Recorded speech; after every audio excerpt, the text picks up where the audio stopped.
अस्सलामुअलैकुम वरहमतुल्लाहि वबरकातुहू। बच्चों, आज हम पढ़ेंगे मजमून रियाजी। आज हम देखेंगे कि दायरे की शक्ल कैसी होती है। तो बच्चों, यहाँ पर हमें ये कुछ तस्वीरें दी गई है। ये तस्वीर किस चीज की है? चूड़ी की। और ये साइकिल का पहिया। इसी तरह से हमें एक और तस्वीर दी गई है यहाँ पर। और ये तस्वीर है किसकी है बच्चों? बैलगाड़ी का पहिया। ये बैलगाड़ी का पहिया है। तो यहाँ पर हमें ये जो 3 तस्वीर दी गई है बच्चों, ये सब कैसे है? ये सब दायरा नुमा है, यानी गोल है। तो बच्चों, दायरे की शक्ल कैसी होती है? दायरे की शक्ल गोल होती है। तो चलिए बच्चों, अब हम चूड़ी की मदद से दायरा बनाएंगे। तो पहले हम क्या करेंगे बच्चों, इस तरह से एक पेपर ले लेंगे और इस पेपर के ऊपर हम इस तरह से चूड़ी रख देंगे। अब हम क्या करेंगे बच्चों, पेंसिल से इस तरह से गोल दायरा बना देंगे। हम इस तरह से पेंसिल की मदद से गोल दायरा बना देंगे। तो ये हमारा गोल दायरा बन चुका है बच्चों। अब हम क्या करेंगे, कैंची से इस गोल दायरे को हम काटेंगे। तो बच्चों, मैंने इस तरह से इस दायरे को काट लिया है। तो इस तरह से बच्चों आप भी 2-3 दायरे बनाइए। अब हम क्या करेंगे बच्चों, इस दायरे को इस तरह से थोड़ा सा मोड़ेंगे। अब हम इसे वापस खोल देंगे। तो यहाँ पर हमारे पास ये एक लकीर बनकर तैयार हुई है। अब हम क्या करेंगे बच्चों, पेंसिल से इस लकीर को खींचेंगे।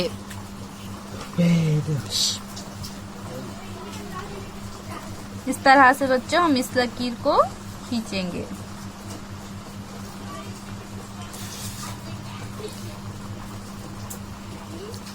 तो हमने ये जो लकीर खींची है बच्चों, इस लकीर को क्या कहते हैं? इस लकीर को दायरे का वितर कहते हैं। अब हम इस दायरे को इस तरह से मोड़ेंगे बच्चों कि इसके बराबर 2 आधे हिस्से हो जाए। तो हम इसे इस तरह से मोड़ देंगे। तो यहाँ पर हमारे इस दायरे के 2 बराबर आधे हिस्से हो गए हैं।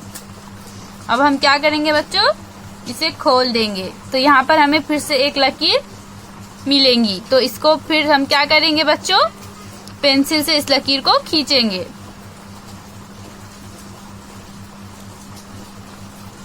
तो हम पेंसिल की मदद से इस लकीर को खींचेंगे।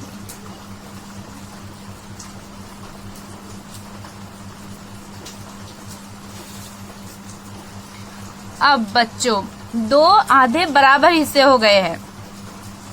तो 2 बराबर आधे हिस्से करने वाली इस लकीर को क्या कहते हैं बच्चों? इस लकीर को दायरे का खुतर कहते हैं। दायरे का खुतर दायरे को 2 बराबर हिस्सों में तकसीम कर देता है। तो इस लकीर को दायरे का खुतर कहते हैं। अब बच्चों हम फिर से इस कागज को मोड़ेंगे। अब हम इस तरह से मोड़ेंगे कि हमें इस कागज का पाव हिस्सा मिले।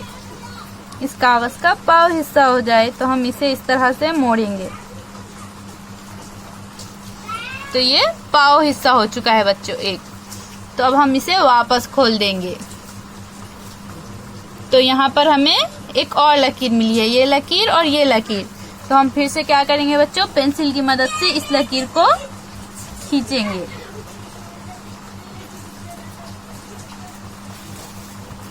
इस तरह से ये पाव हिस्से। तो बच्चों, ये लकीरें एक दूसरे को जिस नुक्ते पर कता करती है, यानी ये नुक्ता, इस नुक्ते को क्या कहते हैं बच्चों? इस नुक्ते को दायरे का मरकज या वस्ते दायरा कहते हैं। बच्चों, अभी हमने देखा था इस नुक्ते को क्या कहेंगे? इस नुक्ते को दायरे का मरकज कहेंगे। तब हम क्या करेंगे बच्चों, दायरे के मरकज से इस तरह से यहाँ से यहाँ तक इस तरह से एक लकीर खींचेंगे, सिर्फ इतनी। तो इस लकीर को क्या कहते हैं बच्चों? निस्फ कुतर। दायरे का निस्फ कुतर कहते हैं। निस्फ यानी क्या बच्चों? निस्फ यानी आधा।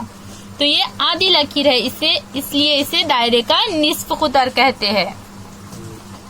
अगर बच्चों अब हम इस लकीर को पूरा खींच लेंगे इस तरह से, तो ये क्या हो जाएगा बच्चों, दायरे का कुतर हो जाएगा। और अगर हम इस लकीर को सिर्फ आधा खींचेंगे मरकज से तो दायरे का निस्फ कुतर होगा वो। तो बच्चों अब हम प्रकार की मदद से दायरा बनाना सीखेंगे। तो पहले हम क्या करेंगे बच्चों, इस तरह से एक पेज लेंगे और इस तरह से मैंने प्रकार पर पेंसिल को लगा लिया है। अब हम क्या करेंगे बच्चों, इस तरह से इन दोनों के दरमियान फासला लेंगे और इस तरह से प्रकार को पेपर पर रखेंगे और इस तरह से पकड़कर इसे गोल बच्चों मैंने इस तरह से ये दायरा बना लिया है। प्रकार रखने से हमको ये जो नुक्ता मिला है बच्चों, इस नुक्ते को क्या कहते हैं, इस नुक्ते को दायरे का मरकज कहते हैं या फिर वस्ते दायरा कहते हैं। अब हम क्या करेंगे बच्चों, इस तरह से लकीर खींचेंगे। तो हमने ये लकीर खींची तो इसे क्या कहते हैं बच्चों, ये क्या है बच्चों, ये है कुतर। और अगर सिर्फ हम नुक्ते से यहाँ तक लकीर खींचेंगे, लकीर बनाएंगे बच्चों, तो इसे क्या कहेंगे, इसे निस्फ कुतर कहेंगे। और अगर हम ये पूरी बनाते हैं तो इसे कुतर कहेंगे। इसी तरह अगर हम यहाँ पर लकीर खींचेंगे तो इसे दायरे का वितर कहेंगे। हम कहीं भी लकीर इस तरह से खींचे तो ये दायरे का वितर होता है। दायरे का वितर जो होता है बच्चों, वो दायरे के मरकज से नहीं गुजरता। दायरे के मरकज से जो लकीर गुजरती है उसे कुतर कहते हैं। अब बच्चों हमें किताब में कुछ सवाल दिए गए हैं, हम उन सवालों को हल करेंगे। झैल के दायरों की शक्लें देखिए। तीर के निशान से बताई हुई लकीरें वितर, कुतर, निस्फ कुतर में से क्या है, चौकोन में लिखिए। तो यहाँ पर हमें ये कुछ दायरे दिए गए हैं बच्चों और यहाँ पर ये जो लकीर है हमें बताना है कि वो दायरे का कुतर है, निस्फ कुतर है या वितर है। जैसा पहली शक्ल में हमें यहाँ पर करके बताया गया है।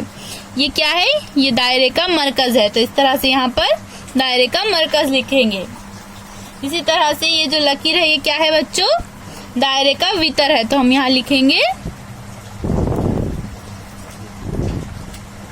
दायरे का वितर। और ये लकीर ये दायरे के कहाँ से गुजर रही है बच्चों, दायरे के मरकज से।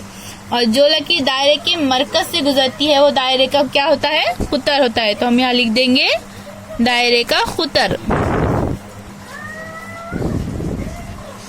और ये लकीर दायरे के मरकज से गुजर रही है लेकिन ये लकीर आधी है, यानी आधी यानी निस्फ। तो ये क्या हो गया बच्चों, दायरे का निस्फ कुतर।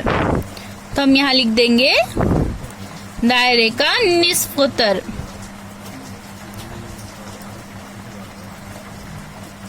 इस तरह से बच्चों आज हमने देखा कि दायरा किसे कहते हैं।